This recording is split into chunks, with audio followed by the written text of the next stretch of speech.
Hi, I'm Greg Hunter. This is the weekly news wrap up for Friday, November 30th, 2018, last day of the month. And December is going to be a month to remember. And I want to start, and this is unusual, folks, but I want to start with a bit of a cartoon. And the reason why I'm starting with this is the President of the United States, with his 56 million Twitter followers, received this on his Twitter feed. And here it is. Now that the Russian collusion is a proven lie, when do the trials for treason begin? Folks, here's a former president, here's a former president, here's a former attorney general, this is former FBI director, this is James Clapper, head of DNI. He's the one that said Obama caused all this guy right here, DNI Clapper. Hillary Clinton, Huma Abedin, they're missing a few, Susan Rice, John Brennan, but 56 million people got this cartoon, this mock-up, this quote-unquote tee-hee joke, tweeted by the President of the United States. And do you know what the mainstream media, how they reported on it? They were silent. Crickets. They know what the real narrative is. They choose not to tell it because they're not a press media. They are a prostitution, a propaganda medium. They're not a press media. They're a propaganda medium.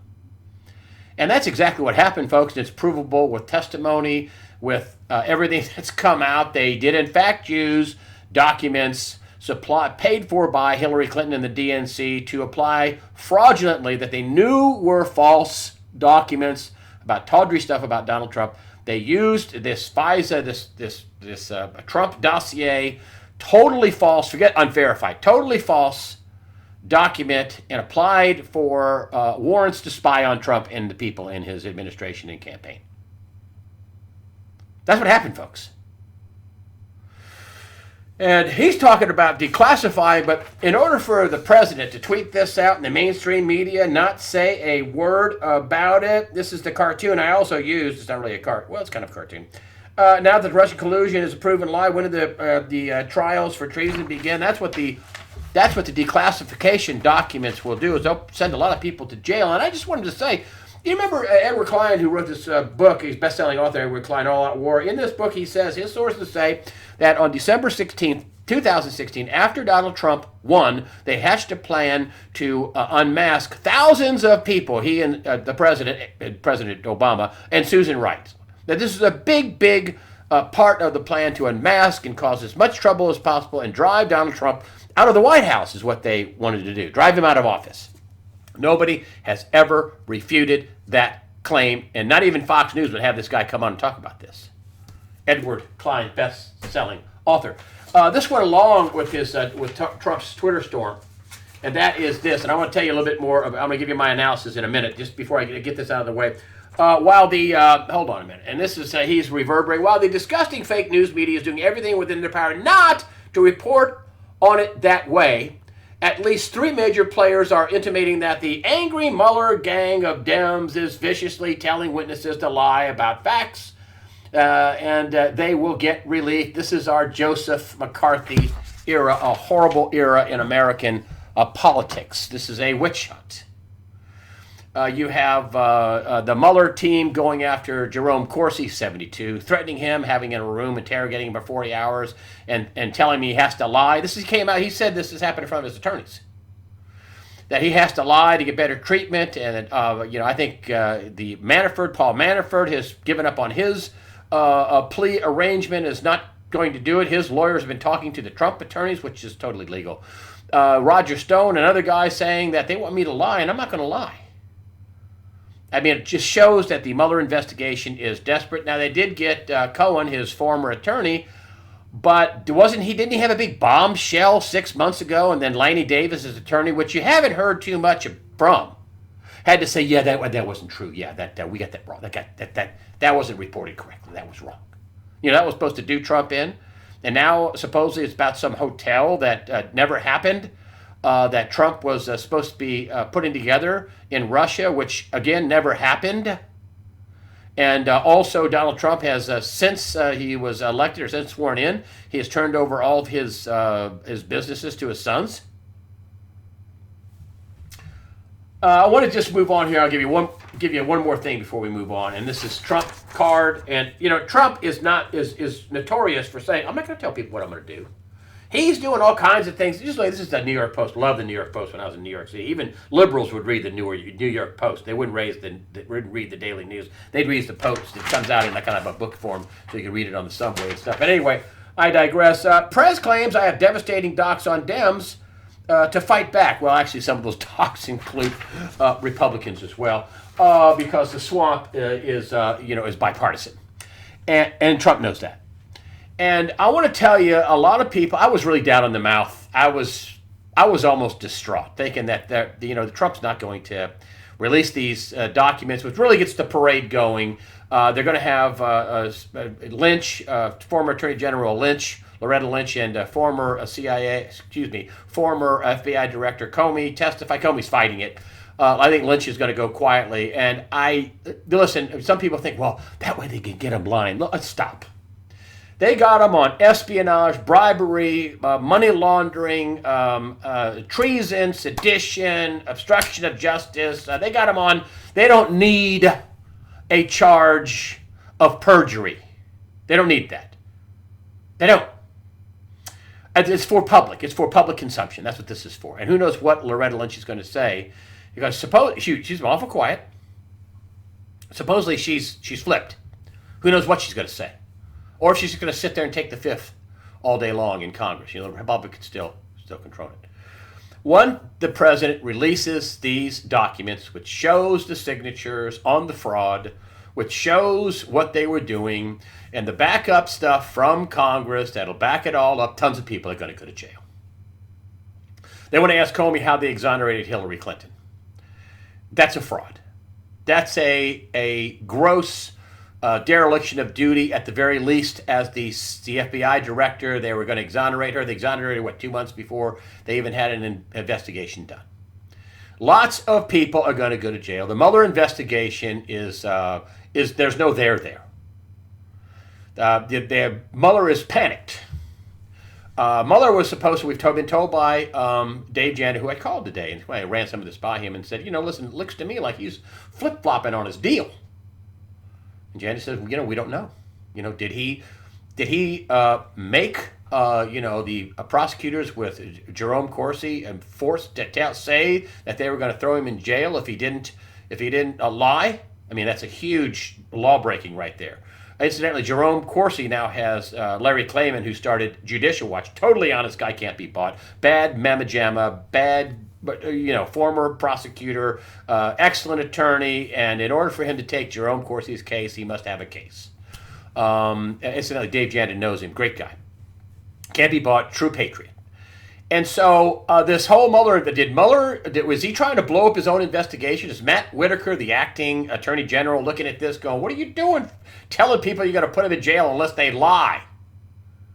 It looks like there's no need to fire Mueller. It looks like the whole investigation is coming undone. He looks moronic. Did he try to flip and flop and flip? And was he trying to work for Trump and then the deep state? And I don't know, but there's no there. And also, when you look at this picture, you take a look at this picture about, and then this says it all, man. They say there's a lot of truth in a joke. This is not a joke, folks. And this is the President of the United States. I want you to suck this in here. And the President of the United States talking about, when do the trials for treason begin? And Alan Dershowitz, who's a Democrat, he's also a legal scholar at Harvard, and he says, listen, it's false statement prosecutions by Mueller. That just shows how, he's the weakness of his case. And Dershowitz said that, Mueller just didn't start with much. There's no crime there. They're going to try to force people to roll over and make up some kind of a lie that can't be proven in court and then seal it in a document. Michael Cohen is toast. He can't be a lawyer again. He recorded his client, the president. He recorded him surreptitiously. He's admitted to lying to Congress. That's what he's copped to. And Alan Dershowitz is saying, they're basically having false statement prosecutions and getting people caught in perjury traps where there wasn't really a crime. That was the only crime. They forgot about something, or I didn't say this or that, whatever. There's nothing there. And so the Donald Trump, and I've heard, you've heard him flip flopping in public saying, well, I have something I may hold that for the public shouldn't know some of the stuff going on, which we should. And the public, I may hold that to fight back against Democrats. That's a mistake. My thing is this, that Donald Trump has to attack, and he has to go on to the attack. And why? Because look at the Kennedys. JFK, murdered. I don't believe Lee Harvey Oswald did it. If he did, let's get out all the autopsy photos and the unredacted Warren Commission report for starters. Robert Kennedy, murdered.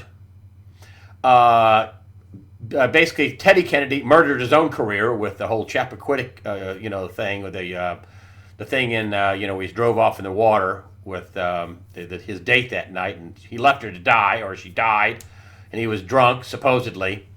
Anyway, and then look at, JFK Jr. died in a plane crash, suspicious plane crash. Or was it his fault? I don't know. But he was running against Hillary Clinton for Senate in New York. Are you getting my drift here? If Donald Trump doesn't fight and destroy them, his family is, I suspect, will be prosecuted, persecuted, bankrupted, murdered. Who knows? You think they're going to let one of his sons in the future run for president and pull off what Donald Trump did? No. Donald Trump has to win right here and now. He has to attack right here and now. If he doesn't, his whole family's dead, and if he doesn't do it, he'll die a beautiful death. And it's not a threat against the president. I like the president. I'm just saying, for those of you who think this is never going to happen, it has to happen. Donald Trump is not a stupid man. He's not. And I'm always of the mind that if I know it, he knows it. He knows this. Actually, I did call Dave Janda and asked him about it. I just ran this past him and said, this is what I think. Am I wrong? I don't want to misinform people, because no, you're not wrong. We did get Jeff Sessions dropping the ball on releasing the documents already, but he says it's no. I said, well, he knows his family, he and his family are dead if he doesn't destroy these people and release these documents. And he said, yes, he knows that. I know for a fact he knows that. Now, he didn't tell me how he knew that. And I think the country is dead. If you let these people off and just prosecute, Loretta Lynch and Huma Abedin and Andrew McCabe, the number 2 at the FBI, they're going to do this again. And next time it's going to work.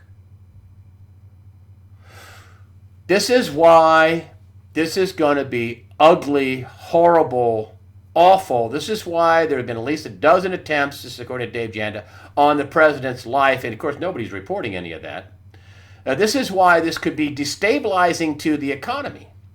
The president says, hey, listen, our economy is booming. I don't know if it's booming, but compared to the rest of the world, it is booming. On a relative basis, yes, America is booming. Especially when you take a look at this caravan where they're trying to get out of Central America. And now they're pitching the liberals are pitching that, the asylum, maybe to asylum overhaul, make it easier, so we get more voters, the Democrats. And the migrants, boy, they weren't counting on this, and neither the globalists that arranged this. Now, you don't send 6,000-7,000 people to a border without food, water, medicine, places to sleep, places to live, places to hang out. They were expecting to just come right on in. That didn't happen. And then if you look at here, migrants stuck in Tijuana regret the caravan journey. I'm done with the United States. That people thought it was going to be easy. And now we find out that a third of these migrants in Tijuana, they're sick. They have HIV, tuberculosis, chickenpox. They're throwing rocks at our border agents. Oh, yeah, that's the model citizen we want to let in the country. Somebody who's angry that they didn't get, mainlined right into the country so they can get benefits. Trump's tweeting about that, saying these immigrants, these illegal aliens get as much as $3,800 a month, where an average Social Security check is $1,200. And and listen, if you haven't signed up for Donald Trump's Twitter feed, you have to sign up for his Twitter feed. There's so much stuff, and I should have told you this earlier. I'm sorry. But there's so much stuff on there that that never sees the light of day. Like this picture, I went and made sure that he did tweet this picture out, this cartoon, this piece of, and I think this is a major warning sign. I'm just coming back to this, folks. And the reason why I'm coming back to this is because when this hits, when they declassify, the arrests are going to start. And it's going to destabilize government. It's going to destabilize the markets. But it's going to be worth it. It has to be done. These people, and many more, committed acts of sedition and treason. They tried to take out, with lies, a duly elected president. They made it up. They had to make it up. They made it up. And the reason why they were so verbose and so crazy and committed one felony after another is they knew all the felonies they already committed and what's a few more to try to knock this guy out of the box, and it didn't work. You could say because he's cunning. You might want to say because he's God's chosen. You might want to say because of karma. I think he's chosen by God. But whatever the reason was, it did not work. And the House, them taking the House, which I think was major election fraud, and helped by that little weasel Paul Ryan, who was the outgoing Speaker of the House. Remember I told you that months ago? I said he tried to flip the House. He tried to flip the House if he could, and I thought Mitch McConnell would try to flip the Senate if he could. Of course, he got behind Donald Trump, so that wasn't going to happen. And, little Paul Ryan, little Eddie Munster, which I'm sorry, Eddie Munster, that's an insult to you. Paul Ryan, that weasel, and some people are upset that I'm calling him weasel. You don't hear what I call him when the camera's off and the mic's off. I can hardly contain myself, that treasonous weasel. He should be in jail for treason. He flipped the House, in my opinion, to the Democrats. This is why Nancy Pelosi could go on, Colbert's show and say, we're gonna win. Because she knew it was rigged and it was going to be in. Of course, they had help from, Fox News, the weasels over there, who called the election an hour and a half before the polls closed in the West Coast. And some of the people out there on the West Coast were voting 45 minutes, an hour later. After they got inside, they closed the doors and they were still voting. People were contacting me on the smartphone saying, what? They closed the race? What? I'm in line. 200 races, some odd races that were still going on. They called the race Fox News. So that tells you, what they're all about, what the management's all about. There's some good people there. They're not all bad, but that's what that says. So I'm telling you that this is going to be rough. We are fighting against some evil people that believe in pedophilia, that believe in drinking the blood of children, that believe in, Mel Gibson tweeted that out.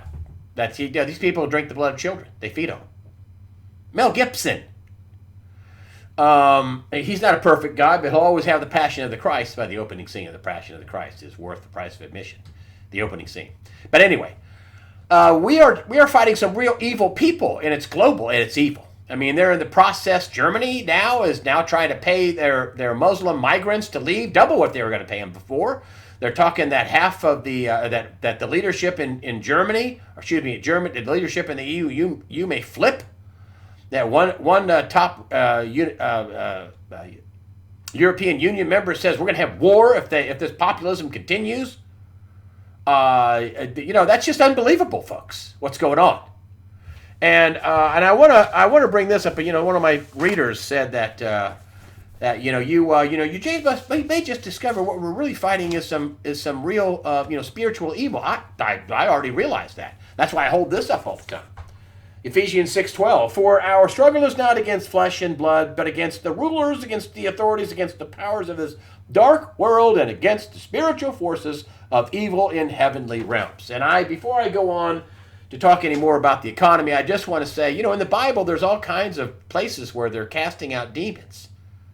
And, I can't compare to what I see. And this isn't just a political divide, Republican, Democrat, which I'm not a Republican. I'm more of a we the peopler. But I guess I lean right because I'm Christian. But anyway, some of the illogical, irrational behavior, I think some of these people are demon possessed. We don't cast out demons anymore. Christ talked about casting out demons. He gave the power to his apostles to heal and cast out demons. It must be a real thing, folks. And if you look around, look at the demonically possessed people. You're feeding on the blood of children. There's a massive underground pedophilia ring where people abuse children. That's fact, folks. That's a fact. It did. Whew.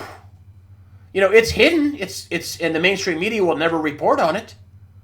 But I'm telling you, we have some real evil going on. Let's move on a little bit more here. The Fed this week sees rate hike fairly soon, but shifts to greater data dependence. I'm saying that looks like to me a one and done. Does the Fed see a weaker economy? I don't know. This week, Jerome Powell was playing games and not having real dovish statements. Manarino calls me and says, "Dude, are you watching this?" Jerome Powell making these dovish statements. Everybody is piling into stocks. They know they're going long. I mean, even Nancy Pelosi, there was a story on Zero Hedge saying, "Whoa, she's buying, she's buying stocks. She's buying the dips." What does she know? Well, guess what? Guess she knows that Jerome Powell is basically announcing one and done. The rate hike in December is finished. It's going to be the last one for a while. They're going to be data dependent. Now, is Jerome Powell doing that because he's getting pressure from Donald Trump saying, they're killing the economy? That's what Donald Trump says. That's what John Williams at shadowstats.com says. We do have a little bit of a bump in the economy, and the Fed is killing it. And so, does the Fed see the economy softening up, and they're not going to, drive us over the cliff before they stop raising rates? I don't know. But I'll tell you, the rest of the world is compared to the United States, is not doing well. So when Donald Trump says the economy is booming in America, well, in traditional terms, I say probably not. But in relative terms to the rest of the world, I say probably so. He brought back all this money from overseas. He had a giant tax cut. Yes, I know it's going to be inflationary, but still, he had a giant tax cut. Then here we have this over in China. And their ambassador warns of dire consequences if no deal, and hints at all-out war. Now, this is just before the G20. And he's hinting at the Chinese ambassador. They don't do anything without clearance, and they're hinting at war. Tell me everything's okay and the global economy is doing just great. And the global economy is not doing just great. And this ambassador talked about this is kind of the same things that happened in 1930. We had trade barriers and people were fighting over more of the pie and, it got messy. And then all of a sudden, boom, war. So is that what he's talking about? There's all these companies now because of the Trump tariffs and, they rob us, China, of intellectual property to, $400 or $500 billion a year. Trump's upset about that, upset about them advancing on artificial intelligence, AI. And now there are people that are already starting to leave China to outsource and make things someplace else, like in, Guam or Vietnam or Laos or, somewhere else, so they can avoid the trade war. And then we have General Motors, which is kind of bizarro world, and they're talking about GM to cut thousands of jobs and close plants. Now, as Donald Trump tweeted out, they're not closing plants in China or Mexico. They're going to stop building the Impala, which I think, Mary Barra, you're an idiot. Stop. You're stupid. The last time they stopped making the Impala, you guys came up with the Lumina. Remember that disaster? The Lumina. Disaster. Lumina. Disaster. And now you're going to cut the Impala, which is this one, which I actually drive an American car. I drive a Chevy Impala. It's an older one, but 2015. I've had 2000 and 2003 and 2005. Good car. 2010. All used. But anyway, but this one, also used, a demonstrator. This one is the best Impala they ever made. Why are you not going to make this car? It's actually a Cadillac in disguise. A Chevy Impala. Best Impala they've ever made. And Mary Barra is going to stop producing that. And the bigger picture with Donald Trump he's saying that this is opposite. What General Motors is doing is opposite of what other car companies are doing. They're bringing production in, like BMW is building another factory here. So they're cutting 4 plants in the U.S., 1 plant in Canada. Trudeau's probably not happy about that either. And they're not going to cut production in China, and they're not going to cut production in Mexico. What?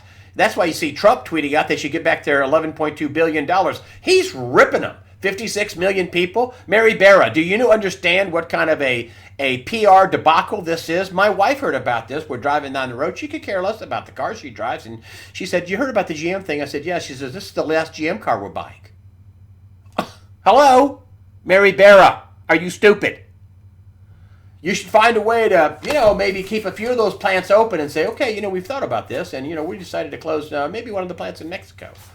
Or maybe we're going to back off in China or whatever. But the other thing is, are they Is General Motors basically a harbinger of the economy getting weaker?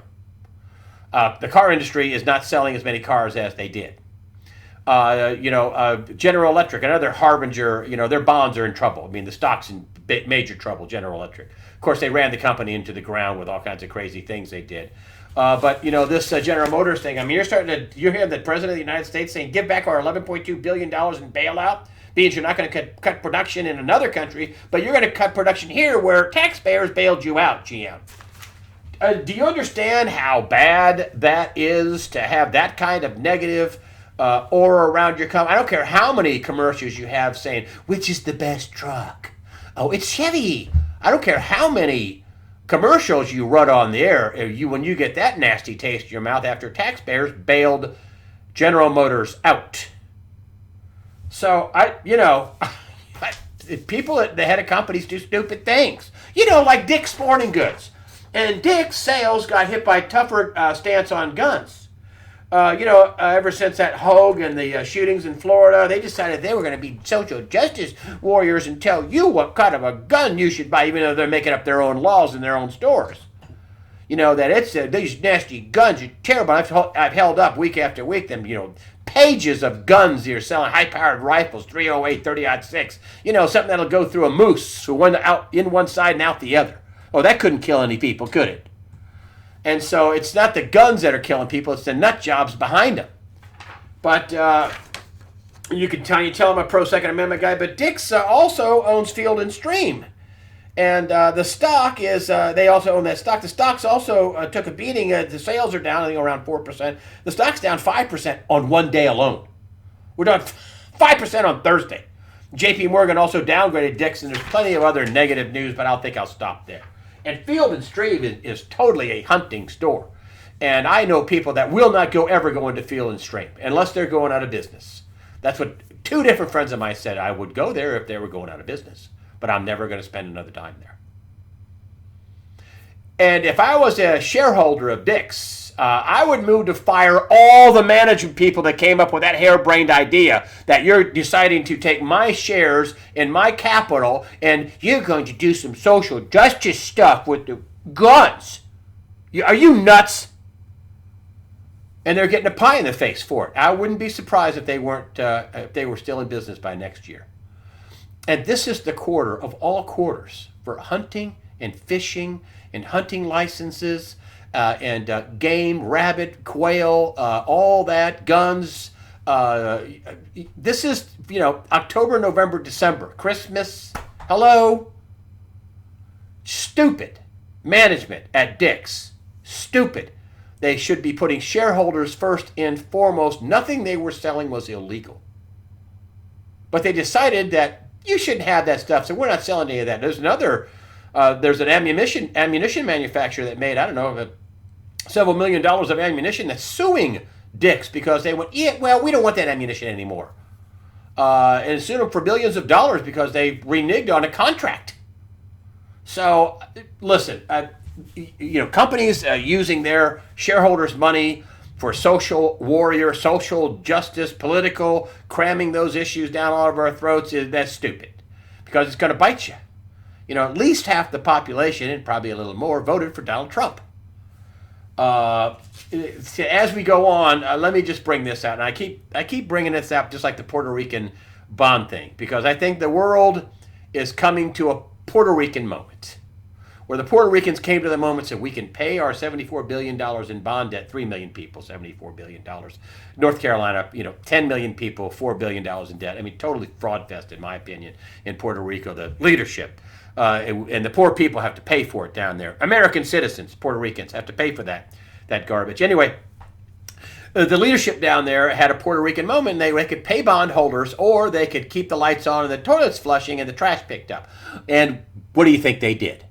Pay the bondholders or keep things running? Well, that's right. They didn't pay the bondholders. And I think the whole world is coming to this unpayable debt moment, where they're not even going to make even interest payments on the bonds.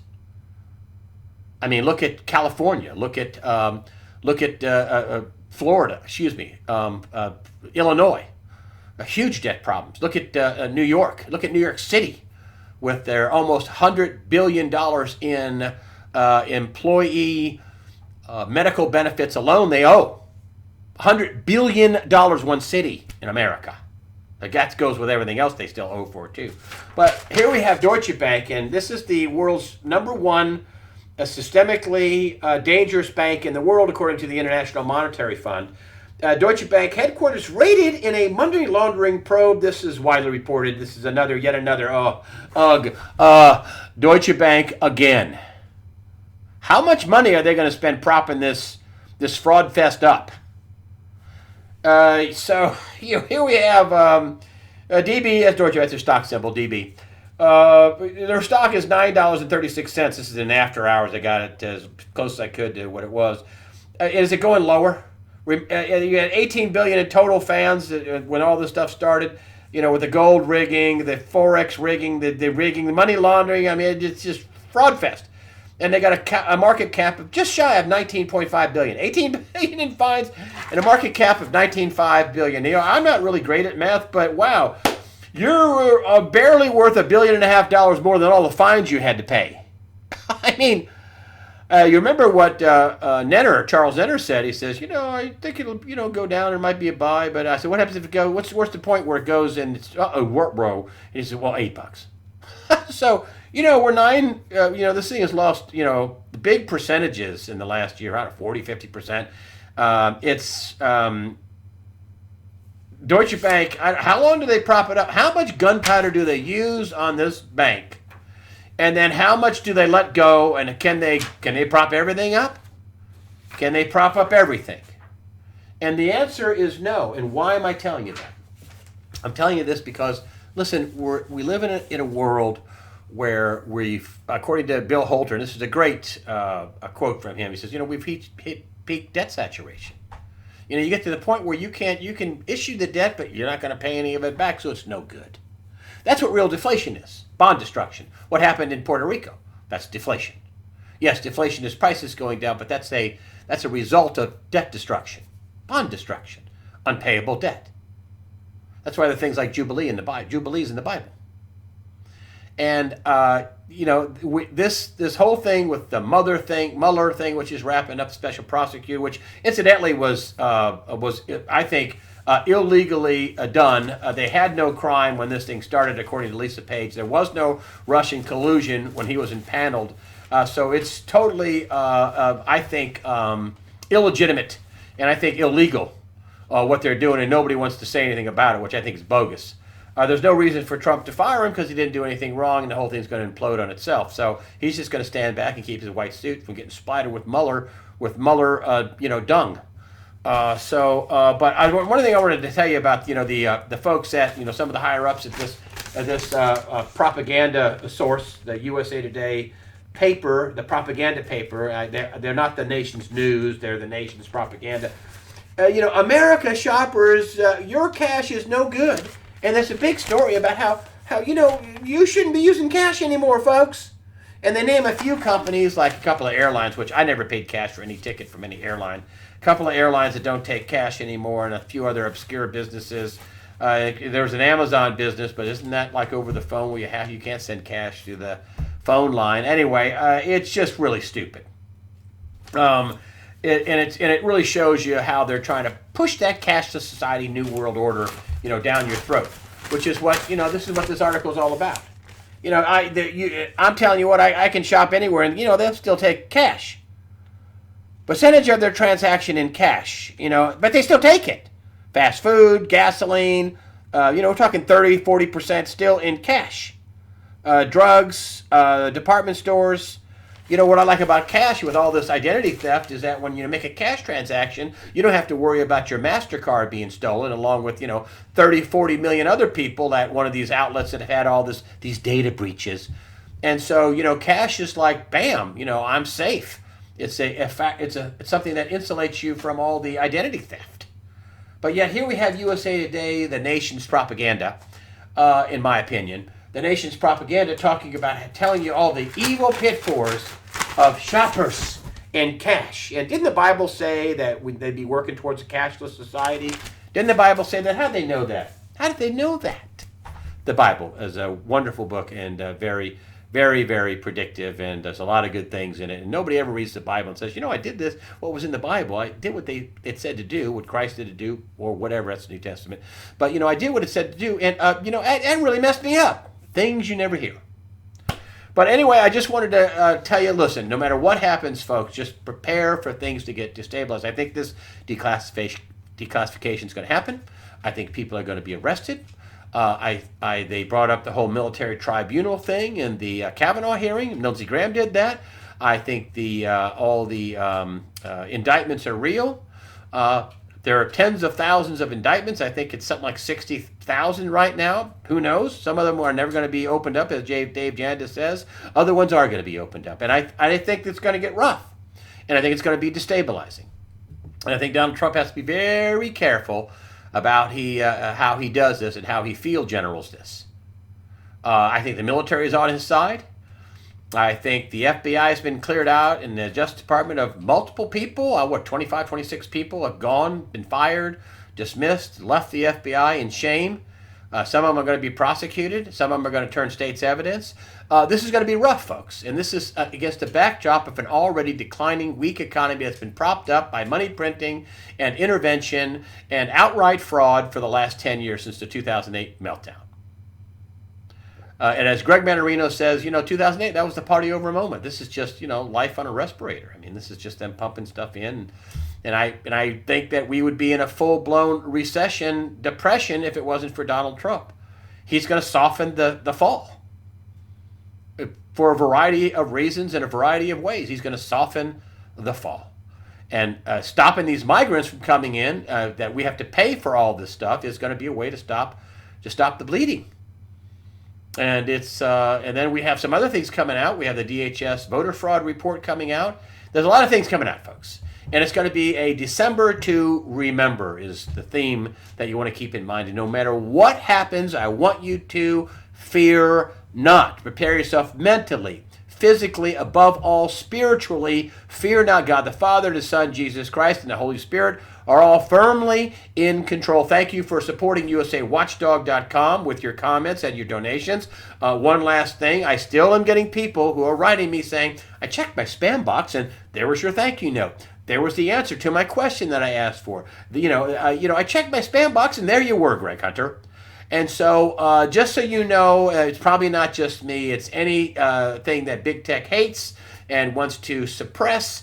And so make sure you check your spam box before you clear it. If you have given me a donation, I try, and I'm pretty close. I send a little thank you very much for and I try to look up, okay, it's how much money, it's this much money, $10, $1, $20, whatever. And I try to send it back in, tell you fear not, and I send that out all the time. I try to thank everybody. So if you didn't get a thank you from me, it probably hit your spam box. So that said, again, fear not, prepare yourself mentally, physically, above all, spiritually. Fear not, God the Father and the Son, Jesus Christ, are firmly in control.